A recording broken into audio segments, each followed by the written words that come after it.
오늘 성경 공부 속죄를 통해 사함을 얻는다. 번제, 소제, 화목제, 속죄제, 속건제의 의미.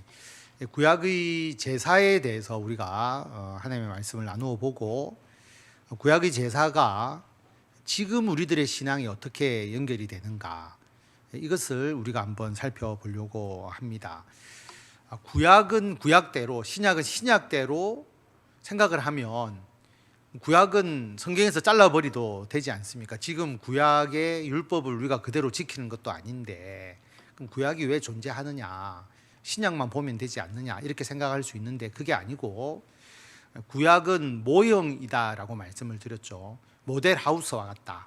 그래서 이스라엘이라고 하는 하나의 모델 하우스와 같은 그 나라에 하나님께서 말씀을 주시고 이것을 적용하면서 결국 예수님을 통해서 이 땅에 온 세상에 하나님의 나라를 이루기 위한, 그래서 구약은 모델이고 모델하우스고 모형이고 참 실제는 예수님을 통해서 이루어지는 하나님의 나라이거든요. 그래서 이 모형을 잘 보면 그 모형을 만들어 놓은 이유가 있는 거죠. 모델하우스를 왜 만들었느냐? 실제 살 집을 알게 하기 위해서 모델하우스를 만든 것이잖아요. 그래서 구약의 이 제사가 의미가 없는 게 아니라 이 구약의 5대 제사가 지금 우리들이 드리는 예배와 우리들이 드리는 삶과도 밀접하게 연관이 되어 있는 겁니다. 그래서 이 부분을 같이 말씀을 통해서 좀 나누고자 합니다. 구약의 5대 제사라고 하면 번제, 소제, 화목제, 속죄제, 속건제입니다. 좀 익숙해져야 그다음 이해하기가 쉽기 때문에 우리 5가지 제사를 한번 따라서 다 같이 읽도록 하겠습니다. 번제, 소제, 화목제, 속죄제, 속건제 하나씩 살펴볼 건데요.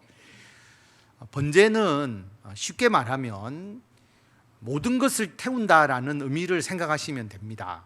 제물은 흠없는 수소나 양이나 염소의 수컷, 산비둘기나 집비둘기 새끼, 그래서 헌신을 의미하는 부분들이 아주 강합니다. 하나님께 온전히 헌신한다는 의미가 강한데 이 제물을 모두가 흠없는 수소로 드리라 라고 말하면 굉장히 부담되지 않겠습니까? 하나님께 번제 한번 드리려면 수소 한 마리를 가지고 와야 되니까. 그래서 형편에 따라서 어떤 사람은 수소를, 어떤 사람은 양이나 염소의 수컷, 정말 형편이 어려운 사람은 산비둘기나 집비둘기를 잡아다가 번제를 드려도 된다. 수소는 아주 효과가 크고 산비둘기나 집비둘기는 효과가 작은 예배냐 제사냐 그렇지 않다는 겁니다. 똑같습니다.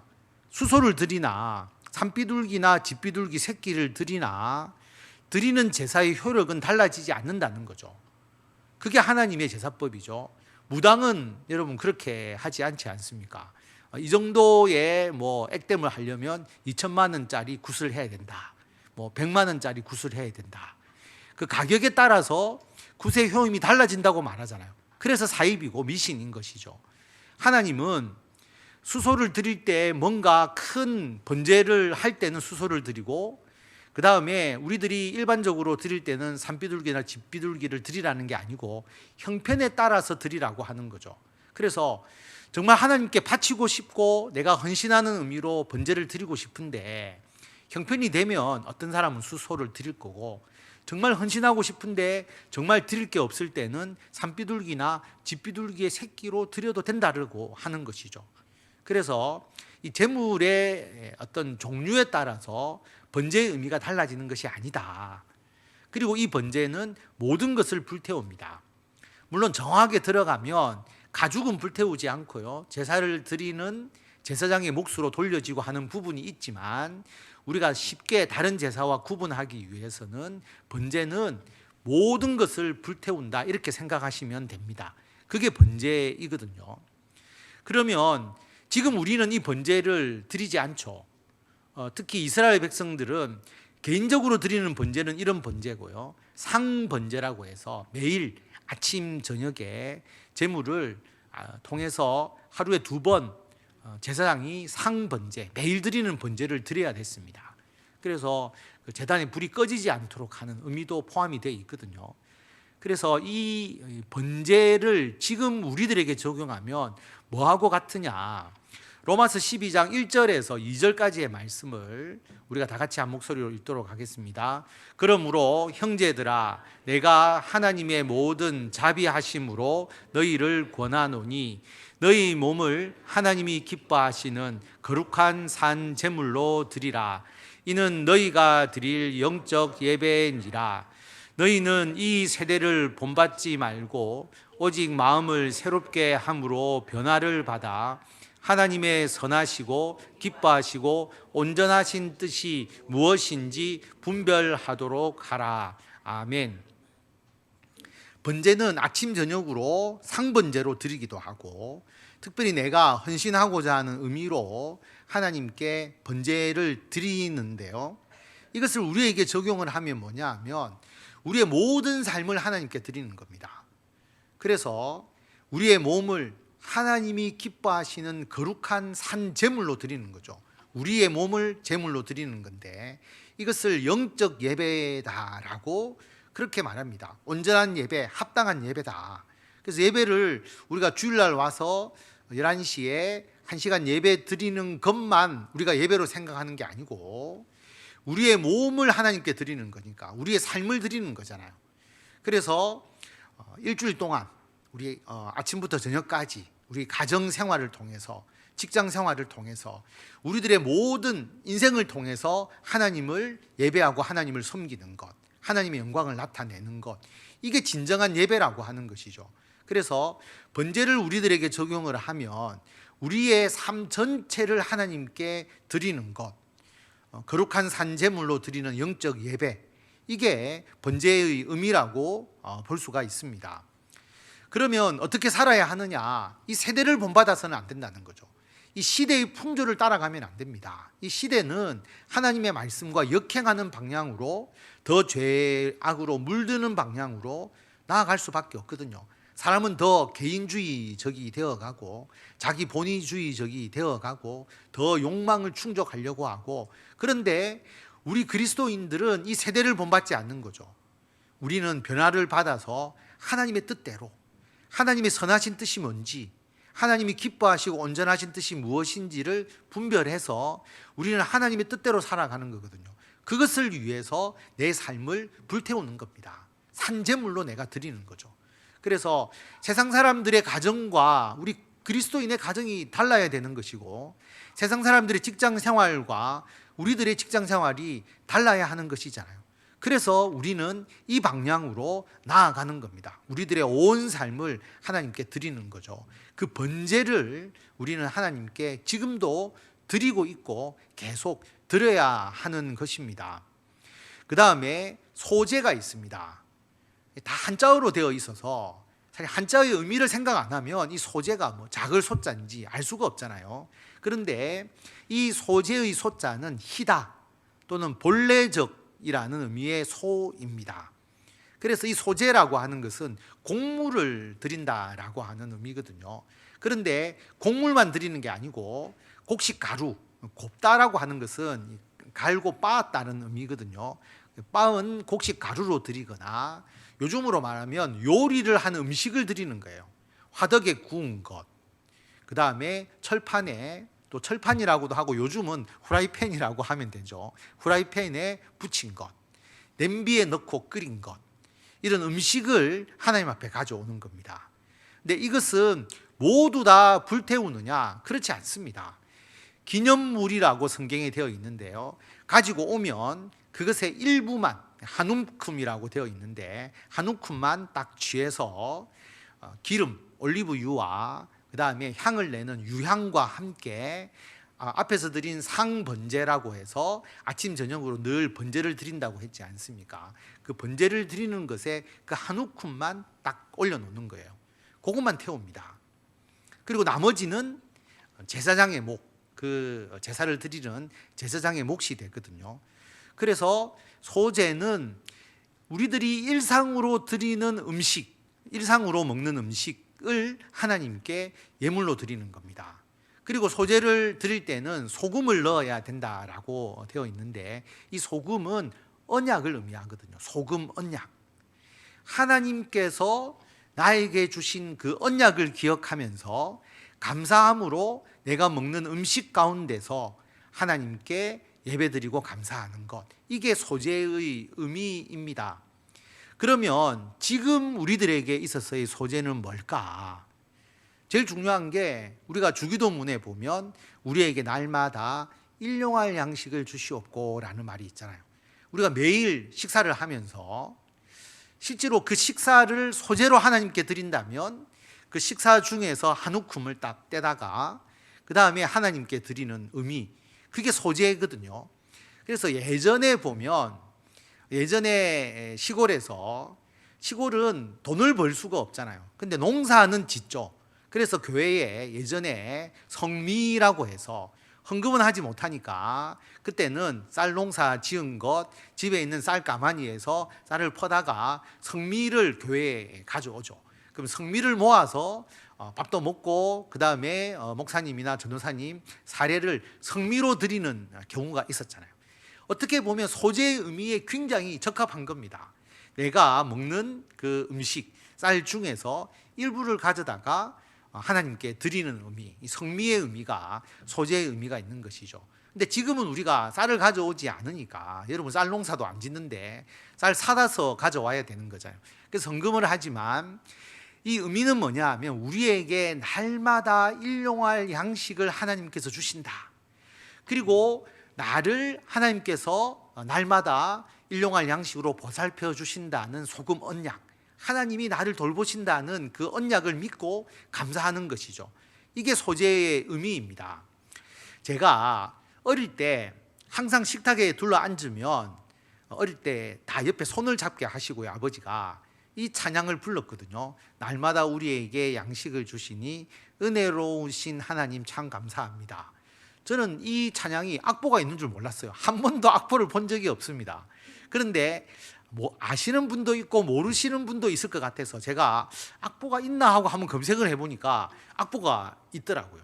그래서 저는 악보 없이 노래를 배웠는데, 제가 부른 음이 악보대로 잘 불렀구나, 우리 선생님이 그때 악보대로 아주 잘 가르쳐 주셨구나 라는 것을 알 수가 있었습니다. 이 찬양은 사실 그 의미를 하려고 하면 옆 사람과 손잡고 불러야 되는데, 이렇게 둥그렇게 식탁에 둘러 앉아서 손잡고 이 찬양을 부르는 거예요. 부르면서 하나님께 감사를 드리는 것, 이게 소제의 의미입니다.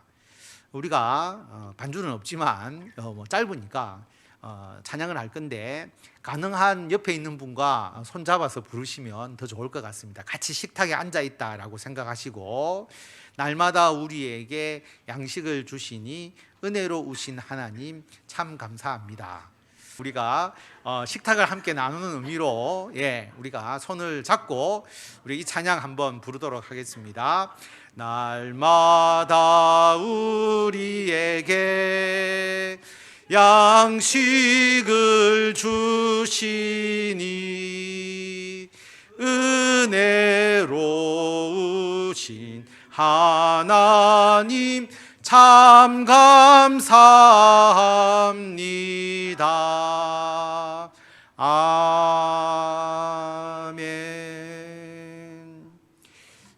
가족끼리 이 찬양을 부르면 참 좋은 것 같아요. 우리 어린아이들에게. 소제는 큰 돈이 필요 없어요.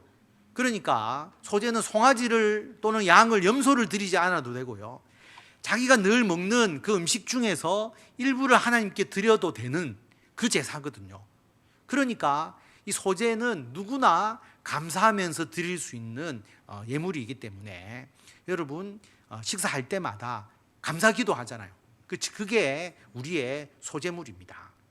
그래서 여러분 아침, 점심, 저녁으로 식사하실 때에 다른 사람 눈치 보지 마시고, 우리 예전에 중고등부 학생들에게 밥 먹을 때, 급식 먹을 때 기도해라 라고 가르쳤는데, 다른 사람 눈 의식하지 말고 항상 식사하실 때 여러분 감사 기도하시고, 또 나에게 일용할 양식 주신 것에 대해서 감사하고, 우리들의 삶을, 우리들의 가정을 은혜로 돌보셔서 양식이 끊어지지 않도록 소금 언약과 같이 우리들을 베풀어 주신 은혜에 감사하는 것, 이게 소재의 제사입니다. 골로새서 3장 17절에 보면 감사가 꼭 밥 먹는 것만 감사하는 게 아니잖아요. 3장 17절 우리 다 같이 읽도록 하겠습니다. 또 무엇을 하든지 말에나 일에나 다 주 예수의 이름으로 하고 그를 힘입어 하나님 아버지께 감사하라. 아멘. 여기 보면 무엇을 하든지, 우리가 말을 하든지 일을 하든지 예수님의 이름으로 하죠. 그리고 예수님을 힘입어서 하나님께 감사하는 겁니다. 그러니까 여러분 어떤 일을 할 때에 여러분 입에서 감사가 나오면 되는 거죠. 하나님 이걸 해결해 주셨네요. 참 감사합니다. 소재의 제사를 드리는 거예요. 그리고 내가 이런 어려운 일이 잘 안 될 줄 알았는데 하나님께서 그 일을 하게 해주신 것 너무 감사하잖아요. 또 하나님께 감사하면 소재의 제사를 드리는 겁니다. 꼭 음식이 아니더라도 여러분이 하는 모든 일에 대해서 하나님께 소재로 감사의 제사를 드리는, 하나님께서 굉장히 기뻐 받으시는 제사가 될 수가 있습니다. 그래서 감사를 좀 많이 했으면 좋겠다. 작은 것에도 감사하고 하나님께 영광을 돌리는, 그리고 이 감사가 끊어지지 않도록 내 삶 가운데서 늘 충만하도록 하나님께서 나와 함께 하신다는 그 소금 언약, 소금이라는 것은 변하지 않기 때문에 변하지 않는 언약이라는 의미로 이 소재의 제사에 소금을 치고 그 소금 언약의 의미를 깨닫게 해주시는 것이거든요. 이게 참으로 중요한 것 같습니다. 이런 언약에 대한 확신과 감사가 없으면 너무 불확실한 세상이잖아요. 앞으로 한 발짝 더 나갔을 때 어떤 일이 일어날지 모르니까 참 사람들이 거기에 대해서 걱정하고 두려움에 빠지니까 자꾸 이상한 방법으로라도 자기 마음의 안정을 찾으려고 하는 부분들이 많은데, 하나님만을 의지하면서 감사하고 하나님께서 나와 함께 하신다는 그 언약을 믿고 나아가게 되면 이 소재의 제사를 매일 매 순간마다 드릴 수가 있는 것입니다. 그 다음에 화목제가 있거든요. 화목제는 비둘기는 못 드리게 되어 있습니다. 이건 수소와 또는 암소, 또 양의 수컷과 암컷, 염소, 이것도 자기 형편대로 드릴 수 있는데 비둘기는 뺐습니다. 왜 뺐느냐 하면 이 화목제는 일종의 잔치의 개념입니다. 오늘 우리가 잔치 같은 음식을 소고기도 먹고 잡채도 먹고 떡도 먹고 먹었는데요. 이게 뭐냐 하면 화목제는 하나님께 제사를 드리고 그 다음에 불 태우는 거는 번제는 다 태웠지만 화목제는 내장, 콩팥, 그 위에 기름, 간, 주로 내장의 기름진 부분만 떼어서 불로 태웁니다. 못 먹는 거 태우는 거 아니냐. 여러분 하나님께 태워 드리는데 못 먹는 거 드리겠어요? 그 당시에 기름이, 동물성 기름이 귀했기 때문에 오히려 귀한 기름은 하나님께 태운다라고 보시면 됩니다. 그래서 하나님은 기름 못 먹게 하시고 피 못 먹게 하시고, 그래서 피는 생명이고 기름은 힘의 근원이기 때문에 하나님께 드리고 나머지 고기 부분을 나누어 먹는 거예요. 화목제의 특징은 뭐냐 하면 제사를 드렸을 때 다 태우지 않고 기름 부위만 이제 태우고 나머지 부분을 제사 드리는 사람이 먹는 것. 쉽게 말하면 이 화목제 드리는 날은 고기 파티를 하는 거예요. 고기를 잔치하는 것과 마찬가지죠. 그 고기를 나누어 먹으니까. 근데 비둘기를 드리면 어떻게 비둘기를 나누어 먹겠습니까? 그러니까 비둘기는 안 되는 거고요. 소나 그 다음에 양이나 염소는 드리고 난 나머지 고기를 나누어 먹을 수 있으니까 그렇게 드리도록 한 것이 화목제입니다. 그래서 교제와 나눔이 있는 제사. 로마서 3장 25절에 보면 예수를 하나님이 그의 피로서 믿음으로 말미암는 화목제물로 세우셨다. 우리는 예수님의 피를 대속제물이라고 생각하잖아요. 그런데 대속제물일 뿐만 아니라 성경에 보면 화목제물이라고 그렇게 말하고 있습니다. 요한 1서 2장 2절에 보면 그는 우리 죄를 위한 화목제물이니 우리만 위할 뿐 아니요 온 세상 죄를 위하심이다. 예수님을 화목제물이라고 그렇게 말씀하시거든요. 왜 화목제물일까라고 생각을 해보면 골로새서 1장 19절 20절 우리 다 같이 한 목소리로 읽도록 하겠습니다. 아버지께서는 모든 충만으로 예수 안에 거하게 하시고 그의 십자가의 피로 화평을 이루사 만물 곧 땅에 있는 것들이나 하늘에 있는 것들이 그로 말미암아 자기와 화목하게 되기를 기뻐하심이라. 아멘. 그럼 예수님의 십자가 대속이 우리의 죄만 해결한 거다. 나의 죄만 해결받으면 십자가 대속의 은혜를 받은 것이다. 아니고요. 대속을 통해서 궁극적으로 하나님이 이루고자 하시는 것은 화목입니다. 죄가 사라지게 되면 그 공동체에서 화목하게 되거든요. 하나님과 우리와의 관계가 죄로 인해서 단절되었는데 예수님께서 죄를 대속해 주심으로 하나님과 우리와의 관계가 화목하게 된 거죠. 그래서 우리가 하나님의 나라에 들어갈 수 있게 되는 것이지 않습니까? 죄로 인해서 사람과 사람과의 관계가 단절되는데 예수님의 십자가의 대속의 은혜를 받아 누리니까 그 단절된, 죄로 인해서 단절된 것이 사라지고 서로가 화평하고 화목하게 된 것이죠. 그래서 유대인들이 죄의 관점에서 사람을 보니까 이방인들은 죄인, 자기들은 거룩한 성민, 그렇게 생각을 한 것이죠. 그래서 이방인과 유대인들 간에 단절이 있었는데 예수 그리스도의 십자가의 대속의 은혜를 같이 나누니까 이방인과 그리고 이스라엘 사람들 간에 그 단절, 그 장벽, 그 모든 벽이 허물어지면서 같이 화목하게 된 거죠. 그래서 예수 그리스도 안에서 이방인과 유대인들이 함께 예배 드리는 교회 공동체가 생겨날 수 있었지 않습니까? 신분의 관점에서 사람을 보니까 나는 양반, 저 사람은 천민. 그래서 함께 하지 않았는데 예수님의 십자가의 대속의 은혜를 같이 누리니까 교회 안에서 양반과 천민의 구분이 없어진 것이죠. 함께 앉아서 예배 드리는 예배 공동체가 될 수 있었던 것. 그래서 예수님의 십자가의 대속은 화목해 하는 것이다 라고 하는 겁니다. 그래서 여러분, 예수님을 믿고 우리가 대속함을 받았으면 가정이 화목해야 되는 거예요. 십자가의 대속의 은혜를 우리가 누렸기 때문에 상대방에 대해서 어떤 죄의 관점에서 그 사람을 보지 않고 우리가 예수 그리스도의 십자가의 대속의 은혜로 보게 되면 그 가정이 화목하지 않을 수가 없는 것이죠. 세상을 보면 계급의 관점에서, 계층의 관점에서, 그리고 자기 이념의 관점에서 상대방을 재단을 하니까 자기하고 맞지 않는 사람을 완전히 배제시켜 버리잖아요. 극한의 대립의 관계로 몰아가죠. 몰아가야 자기의 선명성이 더 뛰어나거든요. 그래서 내가 더 선명하다, 내가 더 뛰어나다, 이것을 내세우기 위해서 상대방을 극한의 대립적 상황으로 몰아가는 것이 여러분 지금의 세태입니다. 특히 선거철이 되면 그 선명성을 부각해야 지지자들 결집해서 표가 더 나오거든요. 더 상대방을 더 극한의 대립으로 몰아가고 그 반대급부를 자기가 얻으려고 하니까. 그래서 선거 끝나고 나면 국민들의 마음에 굉장히 상처가 있는 게 그걸 세게 후벼파면 후벼팔수록 표가 많이 나오니까 자꾸 이제 편가르기를 하는 겁니다. 선거는 그런 것이거든요. 그런데 예수 그리스도의 십자가의 대속의 은혜를 받아 누리게 되면 화목하게 하시는 것. 그래서 예수님의 십자가의 대속이 화목의 은혜를 주시는 겁니다. 화목해 하는 것, 화목 제사다라고 하는 것을 우리가 알 수가 있는 것이죠.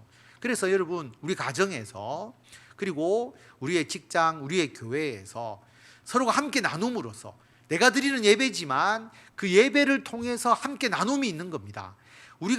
내가 감사해서 내가 하나님께 헌금을 드리지만 그 헌금을 우리 교회에서 같이 우리 교회 공동체를 위해서, 이웃을 위해서 사용하면서 이 화목 제사를 같이 나누어 먹는 것과 같은 것이죠.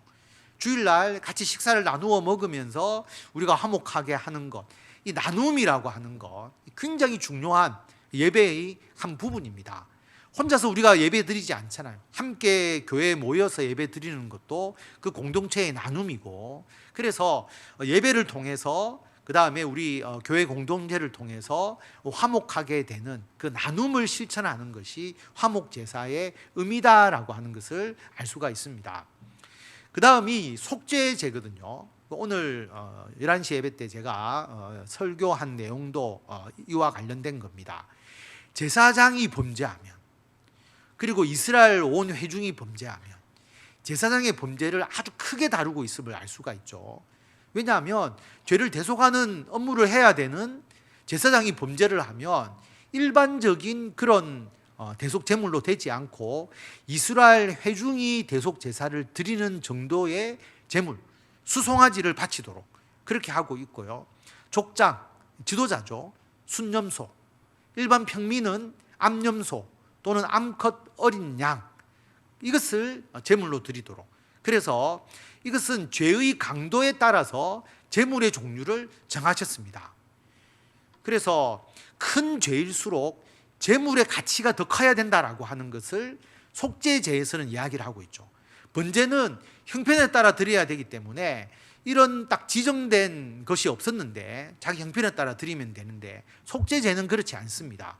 제사장이 범죄하거나 이스라엘 온 회중의 죄를 대속하기 위해서는 수송아지, 그 당시로서는 가장 비싼 수송아지로 대속해야 된다라고 하는 거죠. 그래서 온 인류의 죄를 대속하려면 수송아지 가지고 안 되는 거죠. 어떤 사람으로도 안 되는 겁니다. 하나님의 아들 예수 그리스도의 십자가의 죽음 외에 인류를 대속할 수 있는 대속 제물이 없다. 그 가치에 따라서 대속을 하기 때문에 하나님께서 그렇게 말씀을 하신 것이죠. 앞에서도 말씀을 드렸지만 제물을 드리는 사람이 제물에게 안수를 하고 죄를 전가하고 제물을 죽입니다. 우리가 구약 시대 때 예배 드렸으면 예배 못 드릴 분들이 거의 대다수지 않겠습니까? 어떻게 직접 그 양을 잡고 염소를 잡고 그렇게 할 수 있겠어요? 쉽지 않은 일이잖아요. 그런데 그 대속의 의미를 깨닫게 하기 위해서 제물을 드리는 사람이 제물에게 안수하고 제물을 죽입니다. 그리고 내장과 기름, 앞에서 화목제를 드리는 것처럼 내장과 기름은 떼어내어서 번제물에 놓아 불사르는 것도 같은데, 화목제는 고기를 먹었지만 속죄제는 이미 우리들의 죄를 전가시킨 제물이니까 먹으면 안 되죠. 다 불태우도록 합니다. 그것도 성전 안에서도 아니고요, 이스라엘 진영도 아니고 진영 밖에서 불사르도록 그렇게 하신 겁니다. 속죄제이거든요. 속건제는 이것도 바칠 속자의 허물 건자, 그래서 속죄제는 죄라는 의미고 속건제는 허물이라는 의미인데, 사실은 크게 차이가 없다고 볼 수도 있지만 특별히 성경에 보면 하나님의 성물에 대해서 알지 못하고 범죄한 것, 성물을 드리거나 그 당시에 아까 성물을 먹을 때에 내가 알지 못하고 하나님께서 정해주신 방법 외에 잘못되게 먹거나 드렸을 경우, 또는 다른 사람의 재산에 손해를 끼친 것에 대해서, 여기에는 속건제는 배상의 개념이 들어가 있습니다. 그래서 제사장이 판단해서 배상하도록, 속건 제물뿐만 아니라 배상의 부담을 함께 지도록 하고 있는 것이 속건제의 특징입니다. 그러나 공통적인 건 뭐냐 하면 죄에 대해서 이 속죄제나 속건제를 드려서 죄에 대해서 사함을 받아야 한다라고 하는 것이죠. 그래서 레위기 4장 35절에 보면 우리 다 같이 읽도록 하겠습니다.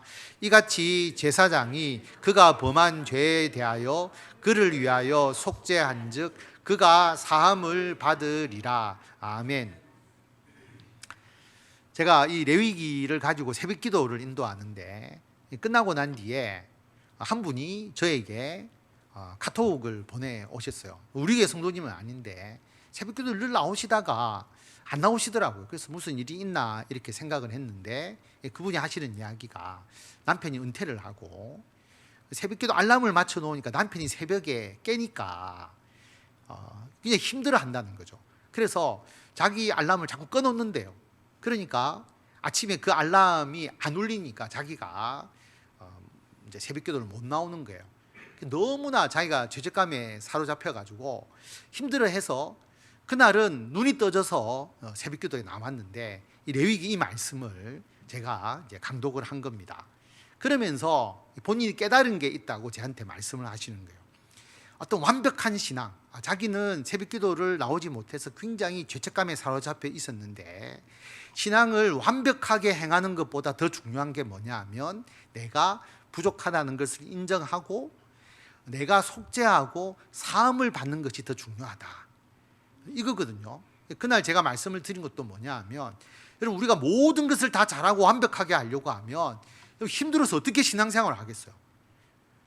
그런데 우리가 부족함이 있지만 우리가 대속을 받아서 속죄를 해서 사함을 받는 것, 그게 더 은혜가 되지 않겠습니까? 그래서 우리가 기도할 때 회개하고 우리들의 부족함, 우리들의 어리석은 부분들에 대해서 고백하고 죄인임을 인정하고 주님의 은혜에 감사하는 것이 더 낫다라고 하는 거죠. 그래서 자기가 너무 이제 그런 부분에 대해서 잘못 생각하고 죄책감에 빠졌던 것을 오히려 정말 하나님께서 그 말씀을 통해서 다시 기쁜 마음으로 신앙생활을 할 수 있도록, 지금 뭐 남편 때문에 일시적으로 빠지는 시간이 많지만 그래도 더 하나님의 은혜에 감사할 수 있다라고 그렇게 카톡을 보내오셨습니다. 그런 의미가 있는 것이죠.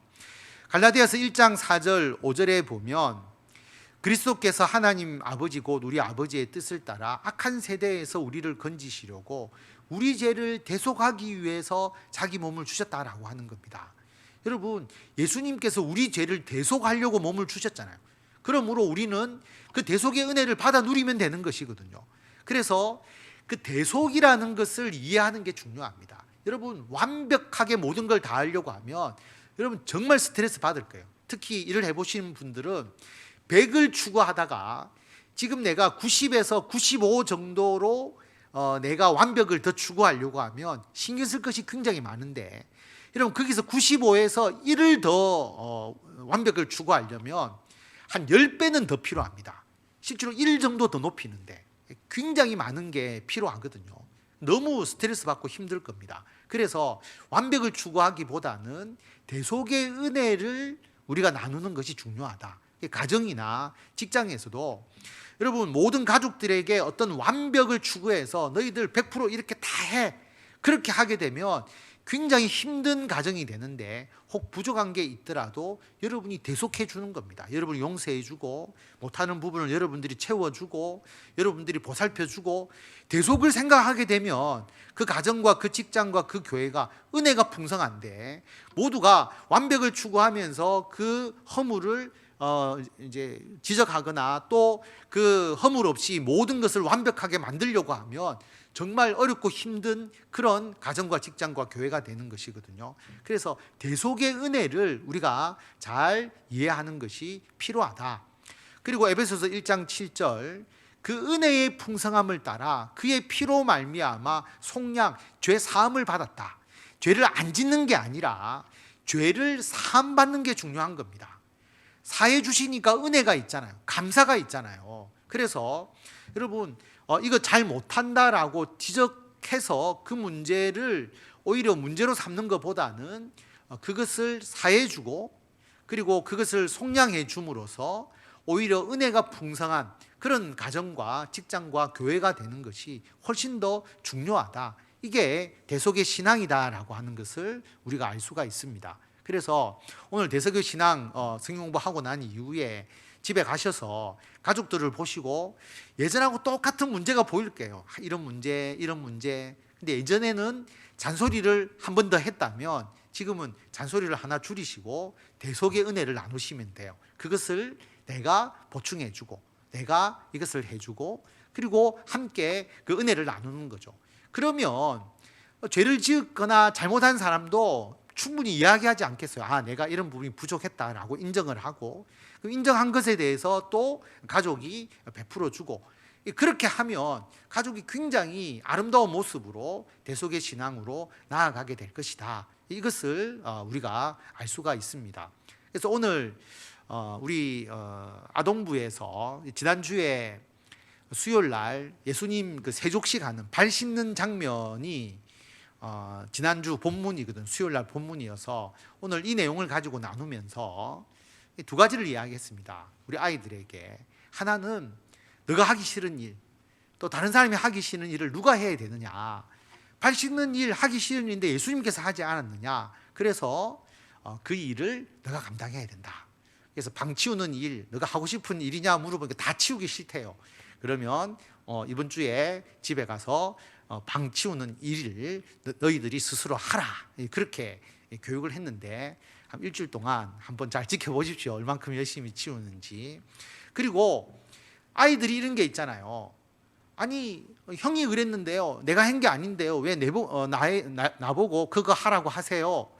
형이 떨어뜨리고 형이 더럽혔는데요. 나는 내가 한 게 아니에요. 그런데 발을 더럽힌 건 제자들이지만 예수님이 그 발을 씻어 주셨잖아요. 그래서 형이 잘못한 것, 형이 문제를 일으킨 거지만 동생이 그 문제를 해결해 주고, 형이 떨어뜨려서 더럽혀진 것 동생이 치워주고, 그렇게 하라. 그러니까 그것도 이제 일주일 동안 숙제를 내줬는데 어느 정도 하는지 모르겠습니다. 그래서 오늘 우리 아동부 아이들이 세족식을 했거든요. 그래서 보통 선생님이 해주잖아요. 근데 선생님이 해주는 것보다 아이들끼리 하는 게 훨씬 낫겠다. 그래서 처음에 형이, 그러니까 현우가 현준이 발 씻겨주고 윤슬이가 윤건이 발 씻겨주는데, 여러분 잘할 것 같죠? 애들이 발도 못 만지고 막 너무, 그러니까 이 형제 간에도 아마 발을 씻겨준 경험이 좀 없어서 그런지 굉장히 힘들어 하더라고요. 그런데 같이 이제 하면서 그 다음에 이제 동생이 이제 그 또 형의 또 동생이 누나의 발을 씻겨주면서 그걸 했는데 나름대로 의미가 있는 것 같습니다. 그래서 이런 것 같아요. 대속이라고 하는 것 거창하게 우리가 생각하지 말고, 분명히 내가 잘못한 게 아니거든요. 그리고 내가 더럽힌 것도 아닌데 그것을 서로가 서로를 위해서 해주고 도와주고 해결해주고 이렇게 하는 게 실제로 대속이 아닌가. 그래서 아이들 입장에서 뭐를 가르치는 게 좋을까 하다가 방 치우는 거 말고는 잘 생각이 안 나더라고요. 그래서 너희들 어지른 것 스스로 치우고 다른 사람이 어지른 거 너희들도 치워주고 그렇게 한번 해보라고 이제 이야기를 했는데 교육 효과는 당장 나타나지는 않겠지만 계속 그렇게 실천 과제를 주려고 합니다. 히브리서 13장을 보면 죄를 위한 짐승의 피, 대속의 피는 대제사장이 가지고 성소에 들어간다라고 말씀을 드렸잖아요. 제사장이 지은 죄, 온 회중이 지은 죄는 성소까지 들어가야 됩니다. 휘장 앞에 7번 뿌리고 향단, 분향단의 뿔에 피를 발라야 되거든요. 중요한 죄니까. 그리고 그 육체는 죄가 많아서 진영 안에서 불 태울 수 없다 그랬잖아요. 영문 밖에서 불살라야 되는 거거든요. 그런데 예수님의 십자가의 죽음을 보면 예수님이 십자가에서 돌아가시고 난 이후에 하나님 우편에 가셨잖아요. 그래서 이 땅의 성소가 아니라 예수님은 그 피를 가지고 하늘 성소에 들어갔다라고 말하고요. 그 다음에 예수님이 십자가에 달려 돌아가신 곳이 예루살렘이 아니거든요. 예루살렘 성 밖에 골고다 언덕으로 가셨잖아요. 그래서 예수님의 십자가의 죽음을 보면 예루살렘 성 안에서 돌아가시지 않고 성 밖에서 고난을 받으셨다라고 하는 겁니다. 그래서 대속 제사의 형태를 그대로 예수님의 십자가의 죽음에 적용할 수 있다는 겁니다. 피를 가지고 하늘 성소 들어가시고 그 다음에 제물은 진영 안에서 태울 수 없는데 예루살렘 성 밖의 골고다 언덕에서 십자가의 죽음을 당하신 것, 이게 대속 제사와 같다라고 히브리서에서 말씀하고 있는 겁니다. 그래서 요한일서 1장 8절 9절 우리 다 같이 읽도록 하겠습니다. 만일 우리가 죄가 없다고 말하면 스스로 속이고 또 진리가 우리 속에 있지 아니할 것이요, 만일 우리가 우리 죄를 자백하면 그는 미쁘시고 의로우사 우리 죄를 사하시며 우리를 모든 불의에서 깨끗하게 하실 것이요. 아멘. 가정에서 이런 어떤 죄에 대한 자기 잘못과 실수에 대한 그 고백, 우리 어린아이부터 우리 어른에 이르기까지 이런 게 좀 더 많아지면 좋겠다. 죄를 인정하기 싫어하잖아요. 내가 한 게 아니에요. 내 잘못이 아니에요. 그런 변명이 우리가 많을 수밖에 없고요. 그 다음에 직장에서도 마찬가지입니다. 직장에서도 분명히 그 회사가 잘못했는데 우리 회사의 잘못이 아니에요.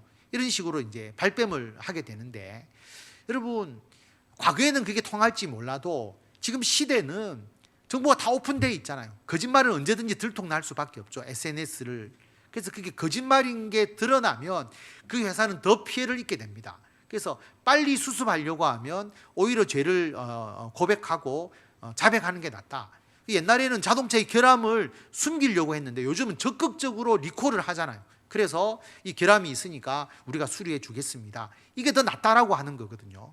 그런데 예수님은 2000년 전에 죄의 자백에 대해서 말씀하셨어요. 죄를 자백해야 우리 죄를 사함을 받는다.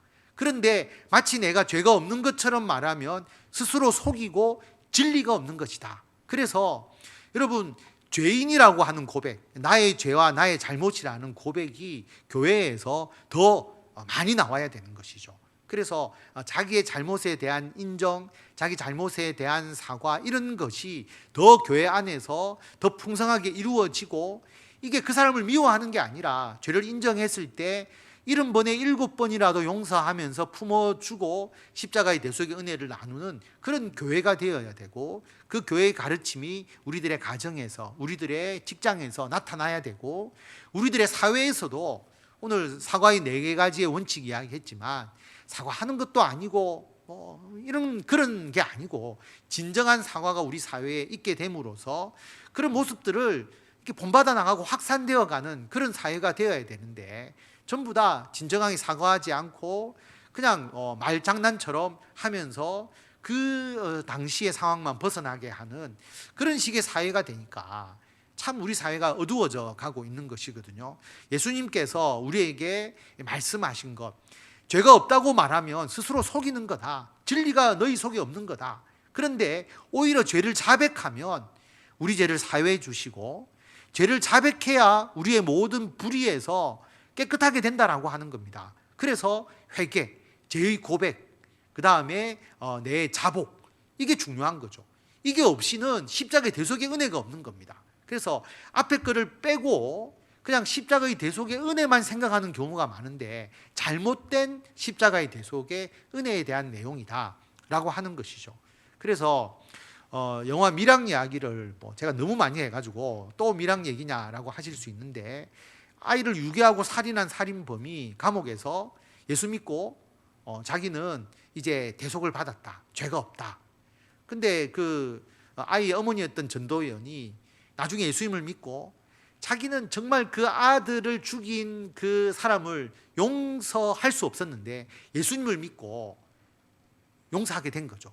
결단하고 또 결단해서 용서를 하고 그 살인자를 만나러 감옥에 갔는데, 자기는 용서해 주러 갔는데 살인자는 이미 자가 용서를 한 거죠. 내 예수님 믿고 나는 너무 평안하고 나는 아무런 이제 죄가 없습니다. 전도연이 막 화를 내고 오열하는 하나님에 대해서 오히려 반발하는 그 장면이 나오게 되는데, 여러분, 진정으로 해결을 했다면 절대 그 살인자가 그 아이의 어머니가 왔을 때 아주 평안한 모습으로 나 예수 믿고 나는 모든 죄사함을 받았습니다, 절대 그렇게 이야기할 수가 없죠. 안 그렇겠습니까? 끝까지 자기의 죄에 대해서 용서를 구하고 자기 죄를 자복하는 것, 그게 진정한 회개고 그게 십자가의 대속의 은혜를 받아 누리는 거거든요. 베드로는 예수님을 모른다고 3번 부인하고, 전승에 의하면 다구는 소리만 들렸을 때 들리면 자기는 회개했다, 눈물로 회개했다는 그런 전승도 있고요. 사도 바울, 여러분 읽어보면 나는 죄인의 개수다, 나는 정말 보잘것없는 난데 하나님께서 나를 사도로 삼아 주셨다, 사도의 자격이 없는 자다, 그렇게 계속 편지에 쓰는 이유가 뭐냐 하면 자기의 죄에 대해서 자복하고 회개하는 그것이 끝까지 있었기 때문에 결국 예수님의 십자가의 은혜가 그의 삶 속에 끝까지 계속 풍성하게 머물러 있었던 것이죠. 죄가 없다고 말하면 속이는 것이고 진리가 우리 속에 있지 아니하는 것이다 라는 것을 우리에게 말씀하고 있습니다. 요한계시록 2장 5절 다 같이 읽겠습니다. 그러므로 어디서 떨어졌는지를 생각하고 회개하여 처음 행위를 가지라. 만일 그리하지 아니하고 회개하지 아니하면 내가 내게 가서 내 촛대를 그 자리에서 옮기리라. 여러분, 회개라고 하는 것은 뉘우침에 그쳐서는 안 됩니다. 여러분, 뉘우치고 또 똑같이 그 죄를 반복했다면 뉘우치는 게 아니거든요. 뉘우침이라는 것은 회개, 고칠 개가 들어가는 거거든요. 그래서 예수님께서 회개해서 너의 행위를 회복해야 된다는 겁니다. 잘못된 길로 빠져 들어갔다면 다시 처음의 행위로 돌아와야 되는 거죠. 그런데 처음 행위를 가지지 않으면, 고쳐지지 않으면 회개하지 아니한 거고, 회개하지 아니하면 너에게 가서 너의 촛대를 그 자리에서 옮기겠다.